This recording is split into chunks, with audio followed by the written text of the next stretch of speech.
এই মরুভূমিতে যদি আমি মারা যাই না, আমার লাশটা পচে গলে যাবে, বুঝতে পারছেন? আমাকে কেউ দেখার মতো নেই। আমি যদি আজকে মারা যাই, আমার কফিলও হয়তোবা জানবে না। ও হয়তোবা আমাকে কল দিবে, ভাবতেছে হয়তোবা ভাববে আমি অন্য কাজে ব্যস্ত আছি, এই জন্য হয়তোবা ফোন উঠাই না। পরে দেখা গেছে যখন ও আমাকে ফোনে না পাবে, তখন ৪-৫ দিন পর বা ১ সপ্তাহ পর আসবে, আইসা হয়তোবা দেখবে যে আমি এই দুনিয়াতে আর নাই। কারণ এখানে যদি আমি মারা যাই, আমাকে দেখার মতো কেউ নাই। ঠিক আছে? আমার লাশটা হয়তোবা এমনিতেই পড়ে থাকবে। এই জায়গায় আশেপাশে যত দেখছেন কোনো লোক নাই। বুঝতে পারছেন? যারা আপনারা হয়তোবা বলেন যে আমি এসব নাটক করি, আসলে ভাই নাটক না, এটাই রিয়েলিটি। বুঝতে পারছেন? অন্যান্য আশেপাশে অনেক দূরে দূরে মাজরা আছে, ৪ কিলো ২ কিলো দূরে। ওরা হচ্ছে গিয়ে যে মাসে সর্বোচ্চ একবার আসে। এমনও লোক আছে কোনোদিন আসেও না, দেখেও না। বুঝতে পারছেন? এখানে আসেও না।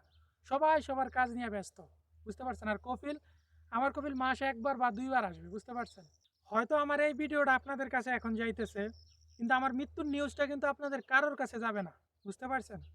এমনকি আমার পরিবারের কাছে হয়তো বা যাবে না আমি যদি মারা যাই এই মরুভূমিতে। যদিও আল্লাহ আমাকে এখানে, আমি আল্লাহর কাছে সবসময় দোয়া করি আল্লাহ যাতে আমাকে এই ঘরটাতে যাতে মৃত্যু না দেয়, যাতে আমি বাংলাদেশে গিয়ে মৃত্যুবরণ করতে পারি, এই দোয়াটাই করি।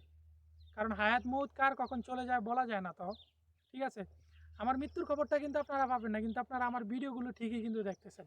তাহলে আপনারাই বলুন, আমার ভিডিওতে আমি কেন মিস ইনফরমেশন দিব আপনাদেরকে? আমি এই মরুভূমিতে যা যা দেখাই আপনাদেরকে, এটাই রিয়েলিটি, এটাই বাস্তব, এটাই সত্যি, 100% সত্যি। আমি বিন্দু পরিমাণ মিথ্যা কিছু আপনাদেরকে দেখাই না আমার ভিডিওতে। আপনারা যারা হচ্ছে গিয়ে যে আমার ভিডিওর কমেন্ট বক্সে গালাগালি করেন যে আমি নাটক করি, বা এই মরুভূমিতে আমি নাটক করি না। ঠিক আছে? আমি আজকে আছি, হয়তোবা কালকে নাও থাকতে পারি, কিন্তু আমার এই ভিডিওটা সারা জীবন থেকে যাবে ফেসবুকের মাধ্যমে। তাহলে আমি কেন আপনাদেরকে মিস ইনফরমেশন দিব বলেন? এই মরুভূমি নিয়ে কেন আমি নাটক করব? এই মরুভূমিতে আমি যা যা দেখাইছি, এক বিন্দু পরিমাণ আমি ভুল কিছু দেখাই নাই। এটা সম্পূর্ণ আমার জীবনের সাথে ঘটে যায়। ঠিক আছে? যা যা ঘটে তা তাই আপনাদেরকে আমি ভিডিওতে দেখাই।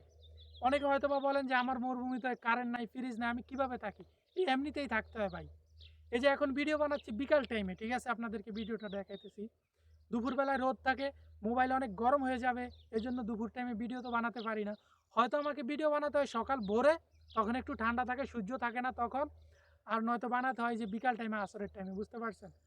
ভাই যারা হচ্ছে গিয়ে যে ব্যাড কমেন্ট করেন, আমি আপনাদেরকে একটাই বলবো, একটা কথাই বলবো, আমার ভিডিও আজকে আজীবন হচ্ছে গিয়ে যে ফেসবুকে থাকবে, কিন্তু আমি হয়তো বা থাকবো না যদি এখানে আমার মৃত্যু হয়। আমাকে প্লিজ কেউ ব্যাড কমেন্ট করবেন না। আমি যা দেখাই সব কিছু 100% সত্যি। আপনি হয়তো বা শহর কেন্দ্রিক কোনো মাঝরাতে থাকেন, মাঝরাতে হয়তো বা ওই জায়গায় কিছু দেখেন। আপনি হয়তো বা শহর কেন্দ্রিক কোনো মাঝরাত কিছু দেখেন যে ওই জায়গায় সৌদি সবসময় আসে। আমি আমার এখানে ঘাস চাষ করি, আমার এখানে কফিল আসে না। বুঝতে পারছেন? মাসে একবার হয়তো বা জোরে গেলে 2 বার নয়তো 3 বার আসবে, তাও জরুরি কাজ হইলে। এছাড়া কপিল বেশিরভাগই হচ্ছে গিয়ে যে মাসে একবার আসে। বুঝতে পারছেন? মাঝরাতে আসেই না। যেগুলো হচ্ছে গিয়ে যে যারা গানামের কাজ করে, উটের কাজ করে, তাদের কপিল হচ্ছে গিয়ে যে সবসময় আসে। বুঝতে পারছেন? সপ্তাহে অন্তত 3 বার আসে তাদের কপিল। কিন্তু আমরা যারা মাজরায় কাজ করি, ঘাসের মাজরায় কাজ করি, তাদের কপিল আসে না। তাদের কপিল একদম কম আসে। কিছু কিছু সৌদি আছে হয়তোবা ওরা চাকরি করে না, তারা হয়তোবা সপ্তাহে একবার আসতে পারে। কিন্তু যাদের কপিল চাকরি করে, ওরা মাসে একবার বা 2 বার আসে। বুঝতে পারছেন? আর কিছু বলার নাই ভাই। আপনারা যারা ব্যাড কমেন্ট করেন তাদের জন্য আজকে এই ভিডিওটা ছিল। যারা আপনারা ব্যাড কমেন্ট করেন তাদের জন্য এই ভিডিওটা ছিল। সবাই ভালো থাকবেন, সুস্থ থাকবেন। আমার জন্য সবাই দোয়া করবেন। আল্লাহ হাফেজ।